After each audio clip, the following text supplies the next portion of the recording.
कौन से समूह का खाद्य पदार्थ अधिक समय तक संरक्षित रहता है? तो आपको यहाँ पर समूह पर टिक सही लगाना है कि कौन सा जो खाद्य पदार्थ का समूह है वह अधिक समय तक संरक्षित या फिर सुरक्षित रहता है। जैसे ब्रेड, रोटी, टोस्ट ये ज़्यादा समय तक सुरक्षित रह सकते हैं, या फिर आम, अचार, पना ज़्यादा समय तक सुरक्षित रह सकता है, या फिर उड़द, मूंग, दाल, पापड़ ये ज़्यादा समय तक सुरक्षित रह सकते हैं, या फिर पना, छाछ, शरबत। तो इसका सही आंसर आएगा आपका उड़द, मूंग के पापड़, बड़ी ये ज़्यादा समय तक सुरक्षित रह सकते हैं। रोटी, ब्रेड, टोस्ट ये कुछ समय में खराब हो जाते हैं। आम, अचार, पना ये भी 1 से 2 दिन में खराब हो जाता है। पना, छाछ, शरबत ये भी सुबह से शाम में खराब हो जाते हैं। तो इसलिए आपका सही आंसर सी होगा। प्रश्न नंबर 282। सीमा ने सब्जी मंडी से समान आकार की 500-500 ग्राम सेब, पपीता, इमली, आम खरीदे, तो बताइए संख्या में कौन अधिक होगा? तो यहाँ पर समान आकार से अर्थ है कि समान वजन की, ठीक है, समान वजन की 500-500 ग्राम सभी चीज़ें खरीदी। सेब भी 500 ग्राम खरीदे, पपीता भी 500 ग्राम खरीदा, इमली भी 500 ग्राम खरीदी, आम भी 500 ग्राम खरीदे। इन सभी को 500-500 ग्राम खरीदा, तो कौन सी संख्या में अधिक होगा? तो आपकी जो इमली है वो बहुत ज़्यादा आ जाएगी। सेब हो सकता है कि 1 से 2 ही आ पाए, पपीता आधी आ पाती है, आम आपके 1 से 2 ही आ पाए। तो इसलिए इमली की मात्रा यहाँ पर ज़्यादा होगी संख्या के आधार पर। तो यहाँ पर आपसे तुलना करने को कहा जाए। ग्राम को आप समझते हैं, वजन को आप समझते हैं, और संख्या को आप समझते हैं या नहीं समझते। अब प्रश्न नंबर 283। आज चांद ऐसा दिखाई दे रहा है, आज से 15 दिन बाद पूर्णमासी के दिन चांद कैसा दिखाई देगा? तो पूर्णमासी को चांद कैसा दिखाई दे रहा है? आज यदि ऐसा दिख रहा है, ठीक है, तो पूर्णमासी के दिन कैसा दिखेगा ये आपको बताना है। क्या आधा दिखेगा, या फिर ऐसा कटा हुआ दिखेगा, या ऐसा दिखेगा, या फिर पूरा दिखेगा? तो यहाँ पर पूर्णमासी के दिन आपको चांद पूरा दिखाई दे जाएगा, ठीक है। प्रश्न नंबर 284। एक कमरे में बेकरी उद्योग है जिसमें बिस्किट, क्रीम रोल व पैटीज बनती है। इनको भट्टी में सेका जाता है। इस स्थान पर गर्मी भी पैदा होती है। यह गर्म हवा किस संरचना से बाहर निकलेगी? मतलब एक छोटा सा समझ सकते हैं कि कारखाना टाइप से, जिसके अंदर कुछ चूल्हा वगैरह चल रहा है। तो स्वाभाविक सी बात है कि भट्टी है, उस भट्टी से धुआं भी निकलेगा, और धुआं के साथ में गर्म हवा भी बाहर की तरफ निकालना है। तो आपकी किस संरचना से बाहर यह हवा जा पाएगी? अब यहाँ पर आपको संरचना दी गई है और इनके नाम दिए गए हैं कि मान लीजिए कि उस हवा को निकालने के लिए यहाँ पर दरवाजा है जिसे उन्होंने बा कहा है। यहाँ पर एक छोटी सी खिड़की रखी है जिसे आ कहा है। यहाँ पर एक नल नुमा बड़ा सा पाइप लगा दिया जिसे सा कहा है, और ऊपर की तरफ यहाँ पर एक मोटा सा पाइप लगाया गया है जिसे दा कहा गया है। मोस्ट आईएमपी प्रश्न है और आपका तर्क पे आधारित क्वेश्चन है कि आप कितना बेहतर जानते हैं गर्म हवा के बारे में। तो यहाँ पर आपको मैं इसका लॉजिक दिखा देता हूँ, लॉजिक बता देता हूँ कि गर्म हवा का संबंध किस विषय को लेकर क्वेश्चन में रहेगा। तो गर्म हवा हमेशा, पहली बात तो इसका गुण होता है कि यह हल्की होती है। हल्की होने के कारण यह ऊपर उठती है। यदि यहाँ पर कहीं भट्टी चल रही है तो यह हवा उठकर ऊपर चली जाएगी। इसी गर्म हवा को निकालने के लिए आप अपने घरों में, आपका जो घर बनता है मान लो इस प्रकार से, तो इस प्रकार के घर में आप यहाँ पर ऊपर की तरफ वेंटिलेशन लगाते हैं। यहाँ आपका दरवाजा होता है, यहाँ आपकी खिड़की होती है। तो यहाँ पर आप जाली रखते हैं, उजालदान जिसे कहते हैं, तो यहाँ से आपकी हवा बाहर निकलती है। इसी प्रिंसिपल, इसी सिद्धांत के आधार पर इस घर से भी हवा बाहर निकलेगी। तो यहाँ पर जो द ऑप्शन है वह सही हो जाएगा, क्योंकि सारी गर्म हवा ऊपर की तरफ यहाँ पर घर में इकट्ठी हो जाएगी और वहाँ से वह एग्जिट होकर बाहर निकल जाएगी। ठीक है, तो यह आपका क्वेश्चन का आंसर द आ जाएगा। अब प्रश्न नंबर 285, कोविड-19 संक्रमण काल में मास्क लगाने का सही तरीका होगा या था, आप इसको ऐसा भी कह सकते हैं। अब आपने सभी ने मास्क का उपयोग किया होगा और देखा भी होगा कि किस प्रकार से मास्क को कोरोना काल में लोगों ने लगाया था और आपने उपयोग किया था। इस प्रकार से आप लगाएंगे तो क्या सही होगा? इस प्रकार से लगाएंगे, यहाँ पर नाक खुली हुई है, यहाँ पर मुंह और नाक दोनों खुली हुई है, यहाँ पर कान के पास लटका लिया है, तो यह तरीका बिल्कुल गलत, यह तरीका गलत, यह तरीका गलत और यह तरीका बिल्कुल सही है। क्यों सही है? क्योंकि जो कोरोना वायरस संक्रमण वायरस था एक दूसरे में फैल रहा था और सांस द्वारा हवा में उसके जो वायरस थे वह एक व्यक्ति से दूसरे व्यक्ति में ट्रांसफर हो रहे थे। तो आपको हवा के बीच में जहां आप सांस लेते हैं यहां से नाक से इसे कवर करना था, तो नाक को और मुंह को कवर करके रखना वही मास्क का काम है। तो यह तरीका बिल्कुल सही था और सही है भी। प्रश्न नंबर 286, ऐसा वाद्य यंत्र जिसमें श्वास या सांस का उपयोग होता है। आप अपने मुंह से सांस या श्वास का उपयोग करके किस वाद्य यंत्र से अर्थ है यहाँ बाजा से, ठीक है, जो बाजा आप बजाते हैं उससे अर्थ है। तो कौन सा उपयोग होता है ऐसे? तो यहाँ पर तबला हाथ से बजाया जाता है, ठीक है, हाथों द्वारा तबला बजाया जाता है, सितार भी हाथ से बजाया जाता है, ढोलक भी हाथ से बजाई जाती है और आपका जो बांसुरी होती है वह मुंह से या श्वास के द्वारा मेंटेन करके बजाई जाती है। प्रश्न नंबर 287, बोझों ने अपने खेत में काग भगोड़ा किस कारण लगाया होगा। अब काग भगोड़ा एक नया शब्द आपके लिए हो सकता है, लेकिन चित्र देखकर आप इसे पहचान जाएंगे।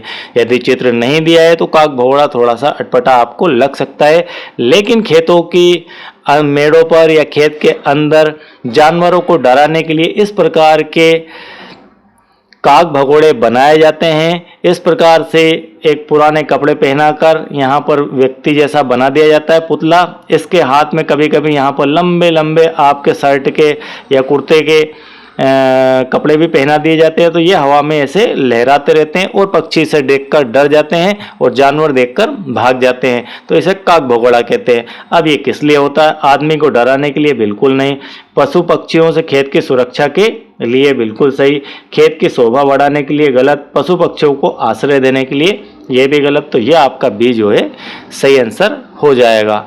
अब प्रश्न नंबर 288, पुराने समय एवं वर्तमान समय के 1 रुपये के सिक्के में पहली बार क्या परिवर्तन हुआ? तो पहली बार जो परिवर्तन हुआ क्या हुआ? नए सिक्के में रुपए के सिंबल का उपयोग हुआ। अब आप यहां देख पा रहे होंगे एक ये सिंबल और यहां पर लिखा हुआ रुपया, तो इसको बदलकर ये कर दिया गया है, ठीक है। नया सिक्का 1 रुपये मूल्य का है, नया धातु का बना हुआ है, पहले भी धातु का ही था, नया सिक्का आकार में गोल है, पहले भी गोल था, तो ये एक नया परिवर्तन इसके अंदर हुआ है जो कि मोस्ट आईएमपी जीके में है, आपको ये याद रखना चाहिए। तो चूंकि हम साइंस पढ़ रहे हैं लेकिन साइंस भी लगभग जीके के करीब ही रहता है। निम्न चित्रों को ध्यान से देखिए, पहले आप देखिए ध्यान से, मैं भी देख रहा हूं, आप भी देखिए। एक गिलास दिखाई दे रहा है, एक तेल का डिब्बा है और पानी है। तेल नीचे बैठ जाएगा एवं पानी ऊपर तैरेगा, ठीक है। तो यहाँ पर दूसरे ऑप्शन में पानी नीचे बैठ जाएगा एवं तेल ऊपर तैरेगा, तीसरे में पानी तेल दोनों आपस में घुल जाएंगे, चौथे में पानी एवं तेल की अलग अलग कई सतह बन जाएगी। तो इसका सही आंसर होगा पानी नीचे बैठ जाएगा और तेल ऊपर तैरने लगेगा। तो इसका कारण होता है, इस प्रकार के हम 2 प्रश्न पहले भी कंप्लीट कर चुके हैं तेल पानी के एग्जाम को लेकर। यहां पर जिसका घनत्व कम होगा वह ऊपर तैरेगा, तो सीधा सा क्वेश्चन का आंसर ये है। प्रश्न नंबर 290, एक उबलते गर्म आलू को ठंडे पानी से भरे गिलास में डालिए। उबलते गर्म आलू को, बिल्कुल गरम गरम आलू को ठंडे पानी से भरे गिलास में डालेंगे, तब पानी और आलू के तापमान में क्या अंतर आएगा? ए ऑप्शन है पानी थोड़ा ठंडा एवं आलू गर्म हो जाएगा। ठीक है, पानी थोड़ा सा ठंडा और आलू गर्म हो जाएगा। भाई ठंडे पानी में डालेंगे तो आलू कैसे गर्म हो जाएगा, वो ठंडा ही होगा। दूसरा, पानी थोड़ा गर्म हो जाएगा, आलू थोड़ा ठंडा हो जाएगा। ये ऑप्शन बिल्कुल मुझे सही लग रहा है, क्योंकि पानी थोड़ा सा गर्म हो जाएगा और आलू थोड़ा सा ठंडा हो जाएगा। डी, हमें ऑप्शन सभी पढ़ना है। पानी एवं आलू दोनों अधिक गर्म हो जाएंगे, ये भी गलत है। पानी एवं आलू दोनों अधिक ठंडे हो जाएंगे, ये भी गलत है, क्योंकि आपका आलू गर्म है और पानी आपका ठंडा है, तो थोड़ा सा आपका पानी गर्म होगा और आलू आपका थोड़ा सा ठंडा हो जाएगा। तो ये आपका सही आंसर आ जाएगा, बी वाला। 291 में, बूझो पिछली गर्मियों की छुट्टी में मामा के खेत पर गया था, जहां पर उसने कुछ वस्तुएं मिट्टी में दबा दी थी। कुछ महीने बाद, कहाँ गया भैया, वो मामा के यहाँ गया, उसने कुछ वस्तुओं को मिट्टी में दबा दिया। कुछ महीनों बाद वह वापस मामा के घर गया, उस स्थान को खोदकर वस्तुओं को देखा, तब कौन सी वस्तु सबसे कम परिवर्तनशील उसे दिखी। सबसे कम परिवर्तन किस वस्तु में देखा? उसने क्या क्या गाड़ा था? केले के छिलके, तो पता नहीं वो मिले होंगे या नहीं मिले होंगे, क्योंकि कीट पतंगे उसको अंदर से खा चुके होंगे। अखबार, ये भी समाप्त हो चुका होगा। ठीक है, नहीं मिलेंगे, ये गाड़ के आप देख लेना। प्लास्टिक की प्लेट, ये वैसे की वैसे ही आपको वहीं पर रखी हुई मिल जाएगी। कपड़े का थैला, ये भी खत्म हो जाएगा कुछ समय के अंदर। तो यहाँ पर प्लास्टिक से पूछा जा रहा है और यहाँ पर प्लास्टिक के कई क्वेश्चन बनकर आते हैं। इसका शुद्ध अर्थ यहाँ पर पूछने का है कि प्लास्टिक एक ऐसे पदार्थ का बना होता है कि वो वर्षों तक, सालों तक खराब नहीं होता है, ना सड़ता है ना गलता है पानी में। प्रश्न नंबर 292, ऐतिहासिक स्मारकों स्थलों के भ्रमण करते समय यह करना गलत है। आपको क्या नहीं करना चाहिए जब आप कहीं पर घूमने जाएं? तब दिए गए दिशा निर्देशों का पालन, भैया ये तो करना चाहिए। ठीक है, तो क्या गलत है, मतलब आपको क्या नहीं करना चाहिए, ये पूछा जा रहा है। ठीक है, तो ये तो करना चाहिए। उसके बाद स्थल स्मारक के बारे में चर्चा करनी चाहिए, बिल्कुल ऐसा भी करना चाहिए। घूमने गए हैं तो पूछना तो जरूरी है। दीवारों व अन्य ऐतिहासिक वस्तुओं पर नाम नहीं लिखना चाहिए, क्या ऐसा नहीं करना चाहिए? या फिर खाने का सामान, पैकेट व जूठन छोड़ देना, तो इसमें से आपका सही आंसर हो जाएगा खाने का सामान, पैकेट व जूठन छोड़ देना। यह आपको नहीं करना चाहिए। ऐसा करने से ऐसे ऐतिहासिक स्मारकों स्थलों पर गंदगी होती है और वहाँ पर गंदगी के कारण फिर आप भी नहीं जाएंगे और वहाँ आपका वातावरण उसके कारण से खराब हो जाता है। वैसे ये सभी नाम भी नहीं लिखना चाहिए। नहीं लिखना दिया है तो आपका ये हो जाएगा नहीं में लिखना। ठीक है, तो ये इसके कारण से गलत हो गया। वैसे ये नहीं करना चाहिए, लेकिन ये सही है। ठीक है, ये सही है, ये भी सही है, ये भी सही है और ये भी सही है। इस कारण से ये भी आपका इसके अंतर्गत, नहीं के अंतर्गत नहीं आएगा, आपका ये आंसर आ जाएगा। अब प्रश्न इतने घुमा कर आते हैं कि आप कंफ्यूज हो जाते हैं। अब आपको कंफ्यूज नहीं होना है, ध्यान से प्रश्न को पढ़ना है, इसके बाद आंसर देना है। पेड़ एक खास मौसम में अपने सभी पत्ते गिरा देते हैं, जिसे हम पतझड़ भी कहते हैं। जब पतझड़ होता है तब सभी पेड़ों अपने पत्ते नीचे स्वतः ही गिरा देते हैं। आप नहीं गिराते, वो ही गिरा देते हैं। पेड़ से पत्ते गिरने का क्या कारण है? अब आपको बताना है कि पेड़ से पत्ते गिरने का पतझड़ में क्या कारण होगा। पत्तों का वजन ज्यादा होने पर गिर जाते हैं, क्या ये आपको सही लग रहा है? या फिर हवा से टकराने से वह टूटकर गिर जाते हैं, क्या ये सही ऑप्शन है? पेड़ गर्मियों में पानी की होने वाली क्षति को कम करने के लिए अपने पत्ते गिरा देते हैं। तो बिल्कुल ये एक साइंटिफिक रीज़न होता है, साइंटिफिक कारण होता है कि पेड़ अपने पतझड़ में पत्ते क्यों गिरा देते हैं। पेड़ गर्मियों में पानी की होने वाली क्षति, यदि पेड़ हरा रहेगा, पत्ते रहेंगे, तो फिर उस समय उनको पानी की बहुत ज़्यादा मात्रा आवश्यकता लगेगी और वे पानी को नीचे से ऑब्जर्व करेंगे, तो इस कारण से वे अपने पत्ते गिरा देते हैं। पक्षियों के कारण पेड़ से पत्ते गिर जाते हैं, ये भी गलत ऑप्शन है। ठीक है, हमसे ज़्यादा अक्लमंद तो ये हमारे पेड़ निकलते हैं। 95, हम पूड़ी को गर्म तेल की कढ़ाई में डालते हैं। सभी के घरों में पूड़ी बनती है, आपने देखा भी होगा कैसे बनती है। तब वह फूल जाती है, रोटियां भी फूल जाती है, पूड़ी भी फूल जाती है। बताइए पूड़ी क्यों फूल जाती है, इसका सही कारण क्या है? पूड़ी गर्म तेल भर जाने से फूल जाती है, पूड़ी दो परतों के बीच वाष्पीकरण होने से पूड़ी फूल जाती है, पूड़ी में हवा भर जाती है, या फिर पूड़ी में नमक मिला होने के कारण पूड़ी फूल जाती है। तो यह कोई विशेष कारण नहीं हुआ। हवा भर जाती है, यह भी कोई विशेष कारण नहीं हुआ। आपको लगेगा कि शायद इसमें हवा भर जाती है, लेकिन इसका सही कारण है बी वाला। अब आपको मैं बताता हूँ। ये मान लीजिए आपकी रोटी है, जब रोटी को आप बनाते हो तो ऐसी ये फील की हुई होती है, ठीक है। इसको बेलते हैं तो इस प्रकार से यह आपकी बन जाती है। इसमें कहीं कोई गैप नहीं होता है। क्यों नहीं होता है? क्योंकि इसको जब चपाती के फॉर्म में फैलाया जाता है तब यह इस प्रकार से होती है। लेकिन इसके अंदर क्या होती है? इसके अंदर होती है नमी, जिसे आप पानी की मात्रा भी कह सकते हैं। और जब यह पानी की मात्रा वाली नमी वाली पूड़ी तेल की गर्म कढ़ाई में जाती है, तब आपको यहाँ से हवा इसमें से कहीं ना कहीं निकलना है। इसके अंदर की जो नमी है उसे निकलना है, और नमी को निकलने के लिए जब यहाँ कोने की तो निकल जाएगी, इधर कोने की निकल जाएगी, नीचे की भी निकल जाएगी, ऊपर की भी निकल जाएगी, लेकिन बीच वाले की कहाँ जाएगी? ठीक है, तो ये जब बीच वाले की जाती है तो इस प्रकार से यहाँ हवा का प्रेशर बनता है, नमी का प्रेशर बनता है। नमी जब वाष्प में बदलती है तब यहाँ पर यह फूल जाती है। तो इस कारण से पूड़ी आपकी फूल जाती है वाष्पीकरण होने के कारण। और किसका वाष्पीकरण? जो पानी आपने आटा बनाते समय मिलाया था उसका।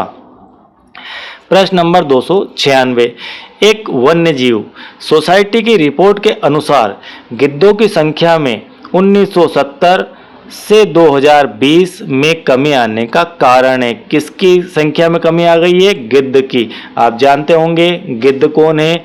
गिद्ध वह जीव है जो कि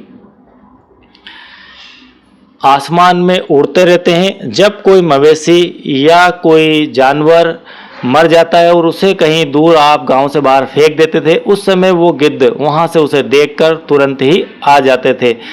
उनको गिद्ध कहा जाता है, और वह प्रजाति लगभग विलुप्त हो चुकी है, आपको कहीं देखने को नहीं मिलेगी। उसका क्या कारण है? और मोस्ट आईएमपी प्रश्न है, बड़े बड़े लेवल पे यह क्वेश्चन पूछा गया है। यहाँ मैं आपको बिल्कुल साधारण क्वेश्चन बैंक के बता भी नहीं रहा हूँ, बिल्कुल स्पेशल क्वेश्चनों को लेकर यह प्रश्न बैंक बनाई गई है, जो हर स्तर के विद्यार्थी को, चाहे आप 10th में हो, 8th में हो, या फिर आप पीएससी की एग्ज़ाम ही क्यों ना दे रहे हो, इस प्रकार के साइंटिफिक क्वेश्चनों को आपको जरूर पढ़ना चाहिए, समझना चाहिए।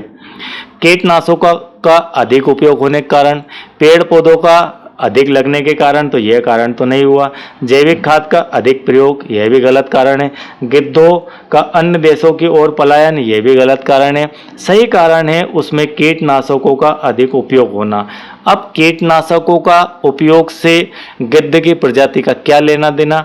तो एक जो आपके कोई जानवर था, मान लेते हैं कोई जानवर है, इस जानवर को आपने बीमार हुआ, उस बीमार होने के समय उसको जो इंजेक्शन दिए, कुछ एंटीबायोटिक्स दी, कुछ दवाएं होती है जो कि इन जानवरों में काफ़ी समय तक रहती है, और जानवर अक्सर बीमार होता है तब मरता है कहीं।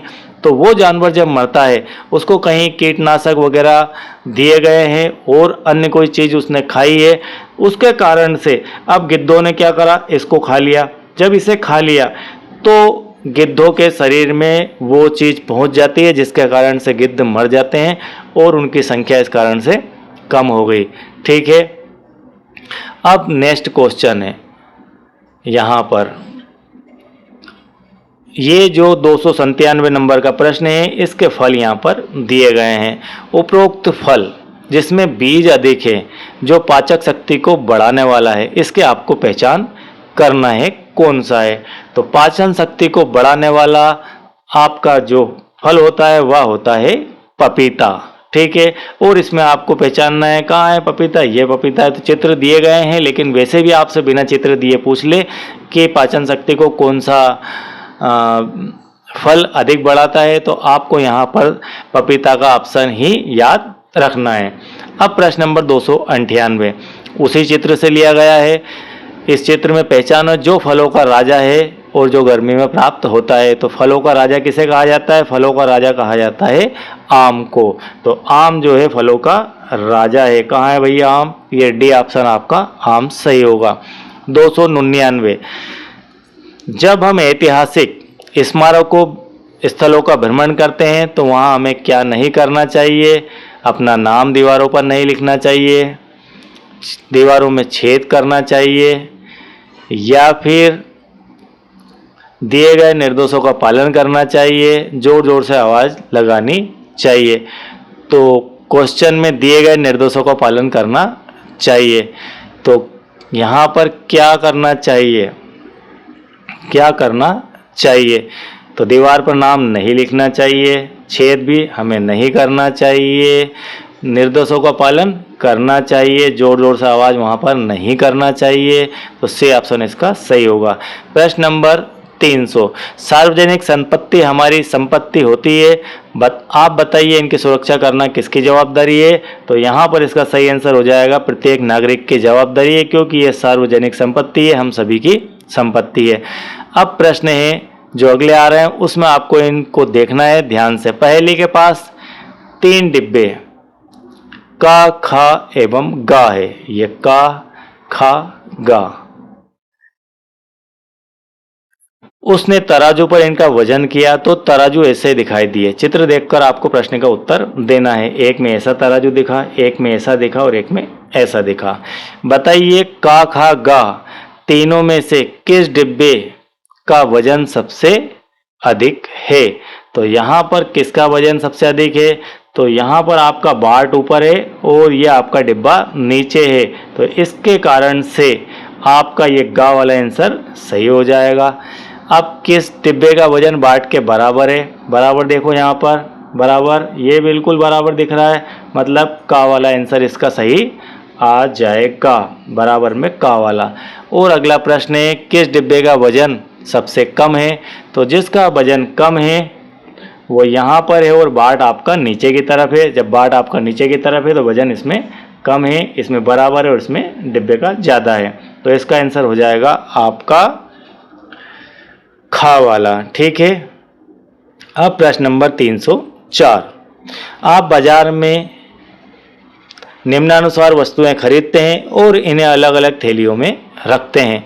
1 किलो चावल, 1 किलो साबुदाने, 1 किलो गुड़, 1 किलो मखाने, और बताइए कि किस वस्तु के लिए सबसे बड़ी थैली की आवश्यकता होगी। अब आपको यहाँ पर 1-1 किलो सभी सामान है, लेकिन आपको यह देखना है कि कौन सी वस्तु ज़्यादा स्थान घेरती है, ज़्यादा जगह जिसको चाहिए।